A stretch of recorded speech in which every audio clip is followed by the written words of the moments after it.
देखिए साहब, इस वीडियो में हम आपसे बात करेंगे पॉलिटेक्निक प्रवेश परीक्षा के स्टूडेंट्स के लिए mathematics most important question answer test series के पार्ट 6 के बारे में। क्योंकि इसके पहले हमने 5 पार्ट आपके लिए ऑलरेडी अपलोड कर दिया है, तो अगर आप अभी तक इन टेस्ट सीरीज़ वाली वीडियोस को नहीं देखे हैं तो इस वीडियो को देखने के पश्चात इसी वीडियो के डिस्क्रिप्शन में दिए गए प्लेलिस्ट के लिंक पर क्लिक करके आप इन 5 वीडियोस को देख सकते हैं और अपनी तैयारी ज़बरदस्त बना सकते हैं। अब आप चाहे किसी भी स्टेट के स्टूडेंट क्यों ना हो, आप चाहे UP polytechnic, Bihar polytechnic, Jharkhand polytechnic या फिर किसी भी अदर स्टेट पॉलिटेक्निक के स्टूडेंट्स क्यों ना हो, आपके लिए ये वीडियो बहुत ज़्यादा यूज़फुल है। इससे पहले हम इस वीडियो को शुरू करें, आप देख रहे हैं हमारा चैनल पांडे जी टेक्निकल। मैं हूं आपका दोस्त रोशन पांडे। आइए अपने इस वीडियो को शुरू करते हैं। इस वीडियो में हम 5 क्वेश्चन आपसे पूछेंगे जिसका जवाब आपको खुद से सॉल्व करके कमेंट में देना है, और साथ में हम इस वीडियो को जो है वो इस वीडियो के लास्ट में इन सभी क्वेश्चंस को सॉल्व भी कराएंगे और शॉर्ट मेथड के द्वारा सॉल्व कराएंगे। तो सबसे पहला क्वेश्चन आपकी स्क्रीन पे है, फटाफट इस क्वेश्चन को सॉल्व कीजिए और कमेंट में बताइए कि कौन सा आंसर करेक्ट है। ठीक है, अब मैं 5 क्वेश्चन को आपको बता दे रहा हूं, जिससे जो भी स्टूडेंट सॉल्व करने वाले होंगे वो फटाफट इन क्वेश्चन को सॉल्व करेंगे। आगे बढ़ते हैं और नेक्स्ट क्वेश्चन के बारे में बात करते हैं। नेक्स्ट क्वेश्चन आपकी स्क्रीन पे है, ये रहा आपका अगला क्वेश्चन, यानी कि क्वेश्चन नंबर 2। क्वेश्चन नंबर 2 ये कह रहा है कि 1 प्लस साइन थीटा बटे में cos theta plus cos theta बटे में 1 प्लस साइन थीटा का मान होगा। इसका मान क्या होगा? आप फटाफट इसे सॉल्व कीजिए और कमेंट में हमें आंसर बताइए कि कौन सा ऑप्शन करेक्ट है। ठीक है, अब आगे बढ़ते हैं और नेक्स्ट क्वेश्चन के बारे में बात करते हैं। नेक्स्ट क्वेश्चन आपके स्क्रीन पे है, क्वेश्चन नंबर 3। क्वेश्चन नंबर 3 ये कह रहा है कि cosec square 67 degree minus ten square 23 degree का मान क्या होगा। ठीक है, तो ये क्वेश्चन भी आपके पॉलिटेक्निक प्रवेश परीक्षा में पूछा गया है, इसलिए फटाफट सॉल्व कीजिए और इसका आंसर आप हमें कमेंट में बताइए। ठीक है, अब चलिए आगे बढ़ते हैं और नेक्स्ट क्वेश्चन के बारे में बात करते हैं।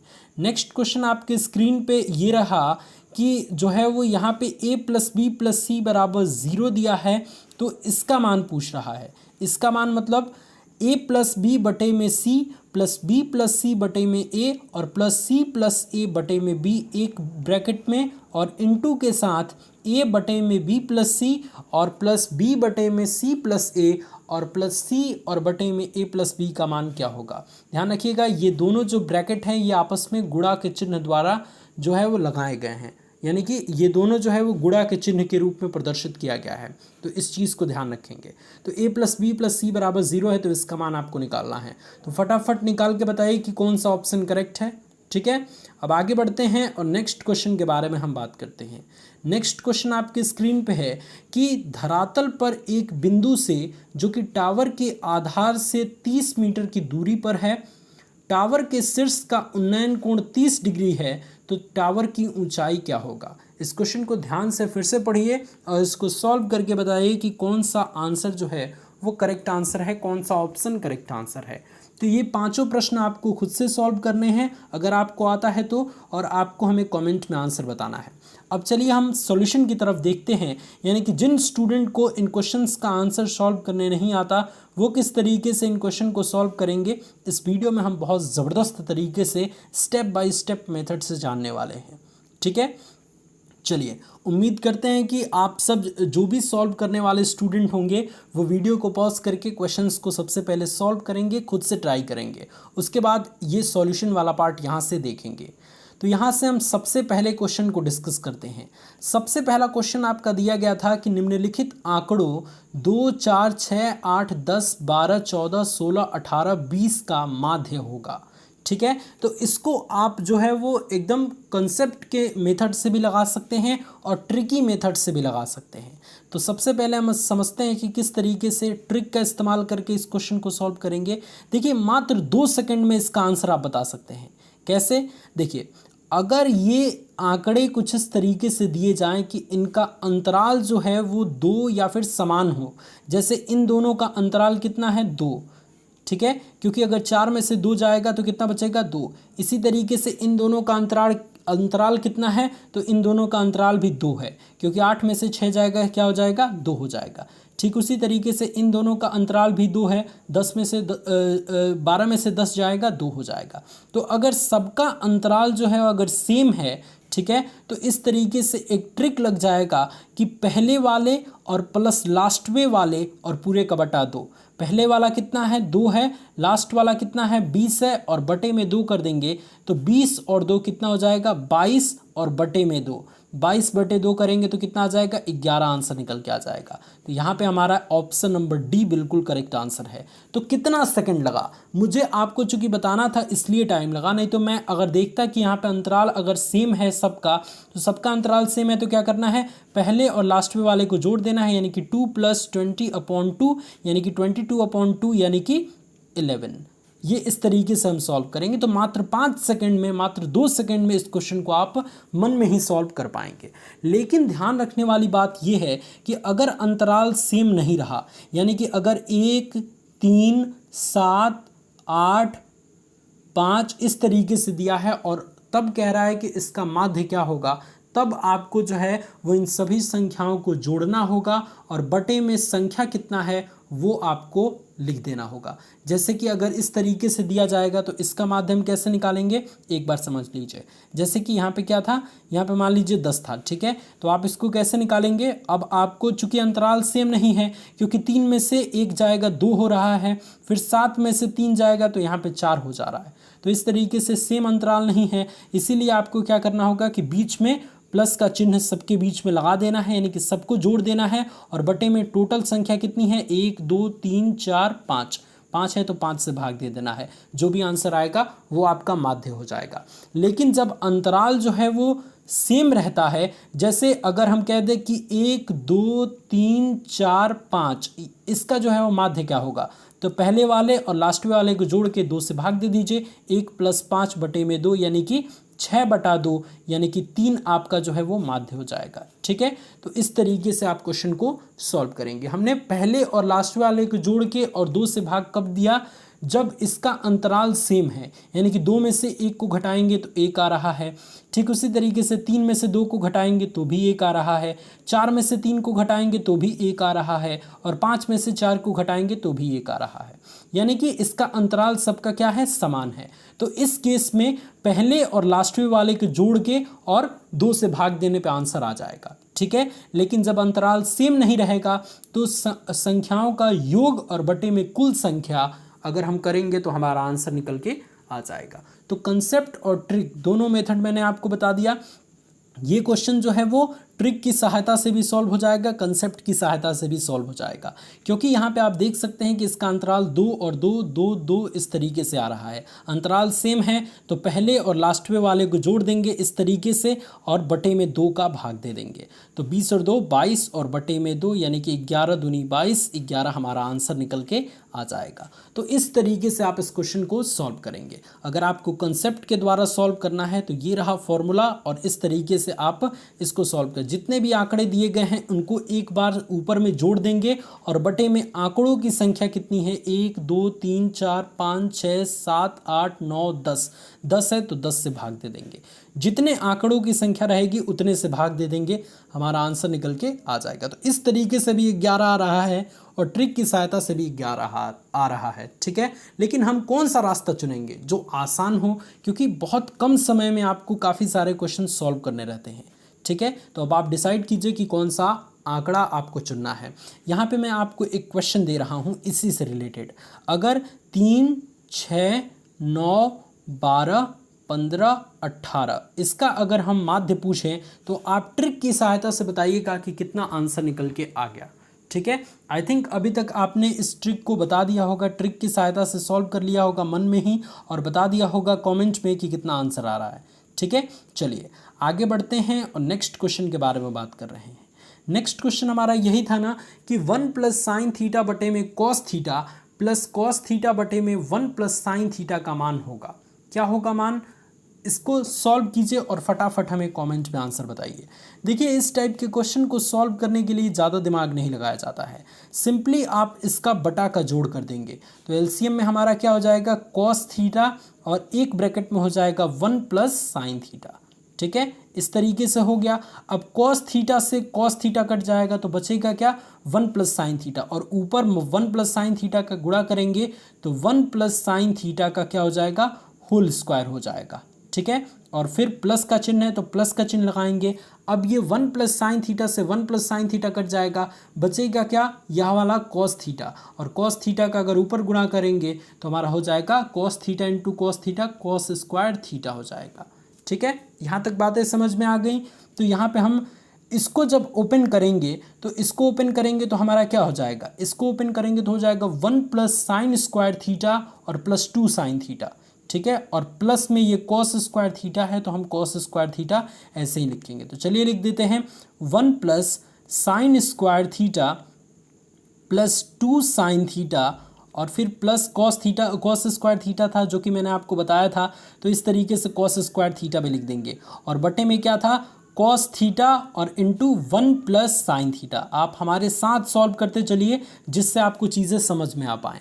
अब देखिए ये साइन स्क्वायर थीटा और plus cos square theta, sine square theta plus cos square theta का मान कितना होता है, 1 होता है, और प्लस में एक और भी है, तो 1 और 1 कितना हो जाएगा, 2 हो जाएगा, 1 1 2, और 2 और प्लस 2 साइन थीटा पहले से ही है, तो हम क्या लिख देंगे यहाँ पे 2 प्लस 2 साइन थीटा, और बटे में क्या था, साइन थीटा और इंटू सॉरी कॉस थीटा, बटे में क्या था, कॉस थीटा और 1 प्लस साइन थीटा, तो cos theta 1 plus sine theta हमने यहाँ पे लिख दिया। अब हम क्या करेंगे, अब ऊपर से जब 2 कॉमन ले लेंगे दोनों में से, तो 2 कॉमन लेंगे तो हमारा क्या हो जाएगा, 2 जैसे ही हम कॉमन लेंगे तो यहाँ हो जाएगा 1 और यहाँ हो जाएगा 1, यानी कि 2 कॉमन लेंगे तो हमारा हो जाएगा 1 प्लस साइन थीटा।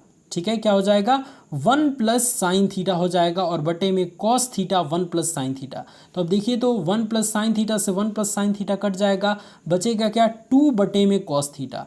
ठीक है, 2 अपॉन कॉस थीटा, और 1 अपॉन कॉस थीटा होता है सेक थीटा, तो ये 2 इंटू 1 अपॉन कॉस थीटा क्या हो जाएगा, सेक थीटा, तो 2 सेक थीटा हमारा आंसर निकल के आ जाएगा। तो यहाँ पे हमारा ऑप्शन नंबर बी बिल्कुल करेक्ट आंसर है, 2 सेक थीटा। तो आई होप आपको ये क्वेश्चन बहुत अच्छे तरीके से समझ आया होगा। करना कुछ भी नहीं है, केवल इसका बटा का जोड़ कर दीजिए, और जो भी प्रोसेस आगे करना है जो कि मैंने आपको बताया वो हमारे साथ साथ स्टेप फॉलो करते रहिए, आपका आंसर बहुत आसानी से निकल के आ जाएगा। ठीक है, आप एक बार खुद से प्रैक्टिस कीजिए और हमें कमेंट में बताइए कि ये क्वेश्चन समझ में आया कि नहीं। चलिए नेक्स्ट क्वेश्चन के बारे में बात करते हैं। नेक्स्ट क्वेश्चन बहुत ही ज़्यादा सिंपल है, और देखिए इस टाइप का क्वेश्चन आपके पॉलिटेक्निक एंट्रेंस में पूछा जाता है। ठीक है, क्वेश्चन क्या है कि cosec square 67 degree minus ten square 23 degree का मान बराबर है, किसके बराबर है। बड़ा सिंपल सा मेथड है साहब, कैसे आप निकालेंगे, देखिए कोसेक स्क्वायर 67 डिग्री दिया है, ठीक है, माइनस अगर हम इस टेन स्क्वायर 23 डिग्री को अगर हम कॉट स्क्वायर 67 डिग्री में कन्वर्ट कर दें तो आप जानते हैं cosec square theta minus cot square theta बराबर 1 होता है, फॉर्मूला होता है भाई। तो टेन स्क्वायर 23 डिग्री को हम क्या लिख सकते हैं, टेन स्क्वायर 23 डिग्री को आप लिख सकते हैं टेन स्क्वायर 90 माइनस 67 डिग्री। ठीक है, लिख सकते हैं ना, क्योंकि 90 में से 67 जाएगा तो कितना बचेगा, 23 बचेगा ना। तो टेन स्क्वायर 23 डिग्री को हम क्या लिख सकते हैं, टेन स्क्वायर 90 माइनस 67 डिग्री। ठीक है, तो यहाँ पे हम यहाँ पे फिर से लिखते हैं कोसेक स्क्वायर 67 डिग्री, ठीक है, और माइनस टेन 90 माइनस थीटा होता है कॉट थीटा। ठीक है, तो चूंकि स्क्वायर है तो कॉट स्क्वायर 67 डिग्री हो जाएगा। ठीक है, थीटा की जगह पे 67 डिग्री है तो tan 90 minus theta cot theta होता है, चूंकि स्क्वायर भी है तो स्क्वायर भी हम कर देंगे। तो cosec square 67 degree minus cot square 67 degree के रूप में ये कन्वर्ट हो गया, और cosec square theta minus cot square theta का मान 1 होता है, तो इसकी जगह पे हम 1 लिख सकते हैं, क्योंकि थीटा का मान यहाँ भी है और यहाँ भी दोनों जगह सेम है, तो इसका वैल्यू हम क्या लिख सकते हैं, 1 लिख सकते हैं। तो बड़ा सिंपल तरीके से हमारा आंसर निकल के आ गया 1। ठीक है, और अगर आप इसको और भी अलग प्रोसेस से करना चाहते हैं तो यहाँ पे आपकी स्क्रीन पे एक और मेथड है।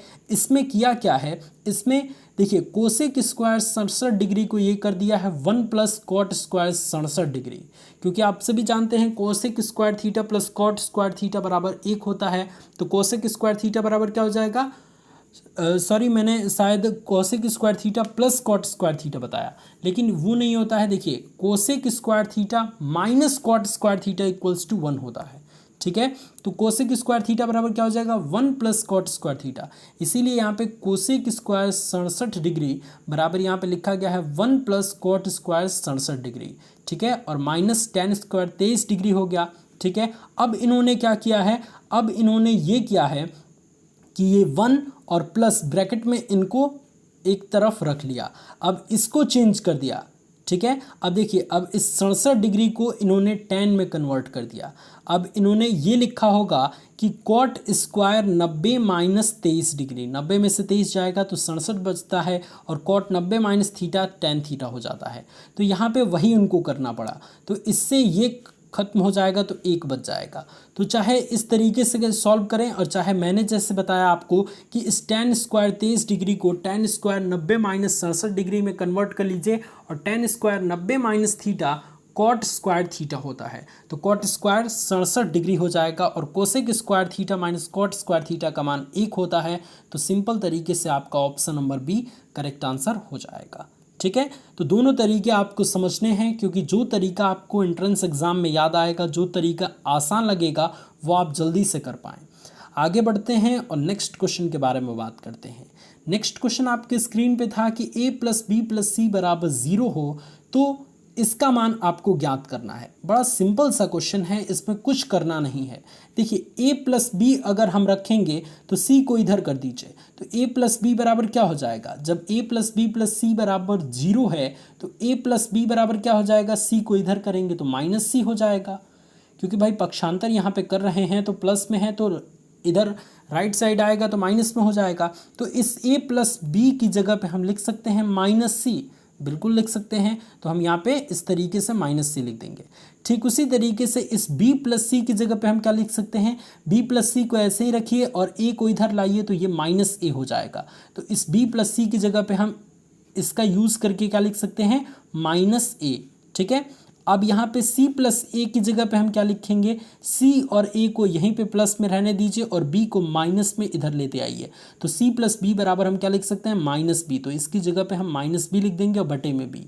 ठीक है, तो अगर यहाँ पे हम माइनस ए लिखेंगे, यहाँ पे माइनस सॉरी यहाँ पे अगर पहले वाले में माइनस सी लिखेंगे और दूसरे वाले में माइनस ए लिखेंगे और तीसरे वाले में माइनस बी लिखेंगे तो बी से बी कट जाएगा, ए से ए कट जाएगा और सी से सी कट जाएगा। तो हमारा बचेगा क्या, -1 और -1। तो ये टोटल क्या हो गया, -3, -1 प्लस -1 प्लस -1, तो ये क्या हो गया, -3। सेम उसी तरीके से नीचे वाले में अगर हम यहाँ पे माइनस ए रखते हैं, यहाँ पे माइनस बी रखते हैं, सेम उसी तरीके यूज़ करके, और यहाँ पे माइनस सी रखते हैं तो सी से सी कट जाएगा तो -1 यहाँ पे बचेगा, बी से बी कट जाएगा तो -1 यहाँ पे भी बचेगा, और ए से ए कट जाएगा तो -1 यहाँ पे भी बचेगा। तो इन टोटल का सम करेंगे तो -3 इस ब्रैकेट से भी आ रहा है, यानी कि इस ब्रैकेट से हमारा -3 आ रहा है, और गुणा का चिन्ह लगाए तो हम गुणा का चिन्ह लगा देंगे, और इस ब्रैकेट से भी -3 आ रहा है। तो 3 और 3 कितना हो जाएगा, 9, और माइनस माइनस प्लस, तो +9 हमारा आंसर निकल के आ जाएगा। ठीक है, तो इस क्वेश्चन का सी ऑप्शन बिल्कुल करेक्ट आंसर हो जाएगा, जैसा कि आप यहाँ पे देख सकते हैं, ऑप्शन नंबर सी +9। ठीक है, कैसे सॉल्व करना है आप इसे देख भी सकते हैं। देखिए, a प्लस बी प्लस सी बराबर 0 दिया गया है, तो इसका मान आपको निकालना है। ठीक है, तो इसके लिए जैसा कि मैंने आपको कहा कि ऊपर वाले में a प्लस बी की जगह पे -c लिख दीजिए, वो a प्लस बी प्लस सी बराबर 0 का यूज़ करके। उसी तरीके से इसकी जगह पे यानी कि a प्लस बी की जगह पे आप लिख दीजिए b प्लस सी की जगह पे रख दीजिए आप -a, और आप a प्लस सी की जगह पर रख दीजिए -b, और इस तरीके से आप इसको काटेंगे तो यहाँ पे -1 फिर प्लस में -1 और फिर प्लस में -1 आएगा। जब जोड़ेंगे तो -3 एक ब्रैकेट से आएगा और -3 इस ब्रैकेट से आएगा। तो जब तीनों का गुणा करेंगे -3 और गुणे -3, तो ये माइनस माइनस प्लस हो जाएगा और 3 तरीके 9 हो जाएगा। तो ऑप्शन नंबर इस तरीके से सी बिल्कुल करेक्ट आंसर हो जाएगा। आप यहाँ पे बहुत अच्छे तरीके से देख पा रहे होंगे। तो इसकी प्रैक्टिस आपको खुद करना है। देखिए, मैं बता सकता हूँ, केवल आपके साथ सॉल्व नहीं कर सकता। सकता। मैं आपको बता देता हूं कि डायरेक्शन क्या है, किस तरीके से क्वेश्चन को सॉल्व करना है। अब आप जितनी प्रैक्टिस करेंगे स्पीड आपकी उतनी बेहतरीन होती चली जाएगी। इसलिए मैथ अगर ज़बरदस्त तरीके से सीखना है तो आपको प्रैक्टिस करनी होगी। नेक्स्ट और लास्ट क्वेश्चन आपकी स्क्रीन पे है, फटाफट इसका आंसर बताइए। देखिए क्वेश्चन हाइट एंड डिस्टेंस का है। क्वेश्चन ये पूछ रहा है कि धरातल पर एक बिंदु से जो कि टावर के आधार से 30 मीटर की दूरी पर है, टावर के शीर्ष का उन्नयन कोण 30 डिग्री है, तो टावर की ऊंचाई क्या होगी। बड़ा सिंपल सा क्वेश्चन है, कुछ भी नहीं करना है। देखिए डायग्राम तो आपको मैं यही बनाना सिखा दूंगा। देखिए धरातल के एक बिंदु से एक बिंदु आप बना लीजिए, ठीक है। मान लीजिए ये धरातल है और इस धरातल पे एक बिंदु आपने कोई बना लिया। इस बिंदु से जो कि टावर के आधार से 30 मीटर की दूरी पे है, तो मान लीजिए ये बिंदु जो है वो टावर के आधार से 30 मीटर की दूरी पे है। यहाँ पे वो टावर है, यहाँ पे वो टावर है और ये बिंदु जो है वो टावर के आधार से 30 मीटर की दूरी पे है, ठीक है। अब ये कह रहा है कि टावर के शीर्ष का उन्नयन कोण, यानी कि टावर के शीर्ष से उस बिंदु का उन्नयन कोण कितना दिया गया है, 30 डिग्री दिया गया है, ठीक है। तो अब कह रहा है कि टावर की ऊंचाई क्या होगा। आप ये जानते हैं कि ये क्या है, ये एक त्रिभुज बन रहा है, ये एक समकोण त्रिभुज बन रहा है। तो समकोण त्रिभुज में जब लंब का मान दे दिया गया है, परपेंडिकुलर और बेस दोनों का मान दे दिया गया है, तो आपको कौन सा फॉर्मूला लगाना चाहिए। तो आप सभी जानते हैं कि tan थीटा लंब और आधार में संबंध बताता है, जिसमें आधार की वैल्यू तो दे दी गई है 30 मीटर और लंब की वैल्यू हमको निकालनी है, परपेंडिकुलर की वैल्यू निकालनी है।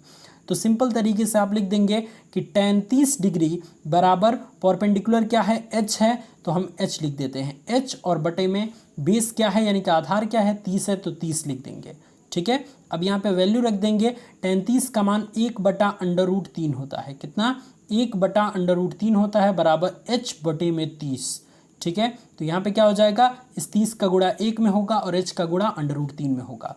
तो यहाँ पे क्या हो जाएगा, √3h बराबर हो जाएगा 30। तो h बराबर क्या हो जाएगा, 30 बटे में √3। अब जब इसका आप परमीकरण करेंगे तो आप इसको बहुत अच्छे से सॉल्व कर पाएंगे। इंटू √3 बटा √3, तो नीचे हो जाएगा 3 और ऊपर हो जाएगा 30 √3। तो h बराबर हो गया हमारा 30 √3 और बटे में 3। अब 3 से काट दीजिए, 3 दहा में 30, h बराबर क्या आ गया, 10 √3। तो आइए देखते हैं कि इतना तक सॉल्व किया है या फिर वहीं तक छोड़ दिया है। तो 10 √3, देखिए ऑप्शन मिल गया हमारा, यानी कि ऑप्शन नंबर सी हमारा बिल्कुल करेक्ट आंसर हो जाएगा।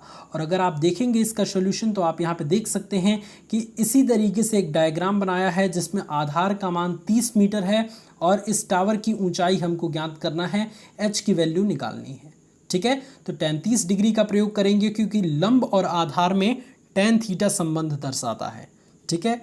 tan 30 डिग्री का मान 1/√3 होता है और लंब का मान जो है BC और बटे में 30 डिग्री है, यानी कि लंब बटे में आधार। तो यहाँ पे ये क्या किया है, यहाँ पे देखिए, यहाँ पे सीधे इन्होंने BC का मान निकाल लिया है। लेकिन देखिए इसमें अगर आप कंफ्यूज होंगे तो इसमें ध्यान देने की ज़रूरत नहीं है, सीधे आपको डायग्राम की मदद से बहुत ज़बरदस्त तरीके से देखना है। जैसे tan 30 डिग्री बराबर क्या हो जाएगा, h बटे में 30 डिग्री। कोई ABC नहीं लिखना है, ABC लिखेंगे कन्फ्यूज़न होगी, देर होगा, ठीक है। tan 30 का मान 1/√3 होता है, बराबर h बटे में 30। तो भैया हमारा h का मान क्या हो जाएगा, हमारा h का मान हो जाएगा 30 बटे में √3 और परमीकरण कर देंगे √3 बटे में √3, ये हो जाएगा 3 और 3 से 30 10 बार में कट जाएगा, 10 √3 हमारा आंसर निकल के आ गया। कोई ABC के चक्कर में ना पड़िए जिससे आपको कन्फ्यूज़न हो, जिससे आपको जो है वो लेट हो कोई भी क्वेश्चन सॉल्व करने में, ठीक है। प्रैक्टिस बनाइए कि तुरंत आप सॉल्व कर लें, ठीक है ना।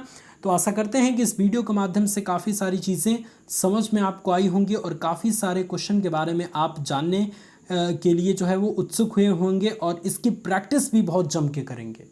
अगर आपको हमारी बातें पसंद आई और ये वीडियो द्वारा आपको हेल्प हुआ तो आप प्लीज़ इस चैनल को सब्सक्राइब कीजिए, अपने सभी दोस्तों में शेयर कीजिए और कमेंट में एक बार ज़रूर बता दीजिएगा कि आज का ये वीडियो आपको कैसा लगा। इस वीडियो को देखने के लिए बहुत बहुत धन्यवाद।